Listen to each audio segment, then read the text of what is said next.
এতিয়া আমাৰ আদৰণি পৰ্ব শেষ হোৱাৰ পিছতে এতিয়া মুখ্য অতিথিৰ বাহন, মুখ্য অতিথি আপোনালোকৰ সন্মুখত বাহন ৰাখিব।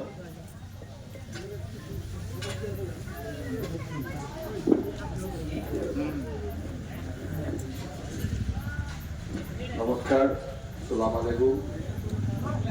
আজি এই সভাৰ সভাপতি মহোদয়, মঞ্চত উপস্থিত প্ৰাক্তন আমচুৰ সভাপতি তথা ৰূপহী সমষ্টিৰ প্ৰাক্তন বিধায়ক, চামগুৰি সমষ্টিৰ প্ৰাৰ্থিত্ব প্ৰত্যাশী আইইউডিএফ দলৰ পৰা অগ্নিবক্তা আলহাজ আব্দুল আজিজ ডাঙৰীয়া, মঞ্চত উপবিষ্ট আইইউডিএফ দলৰ নেতৃবৰ্গ, এই তাৰাবাৰী অঞ্চলৰ ৰাইজ, যুৱ বন্ধুসকল, মই জয়তে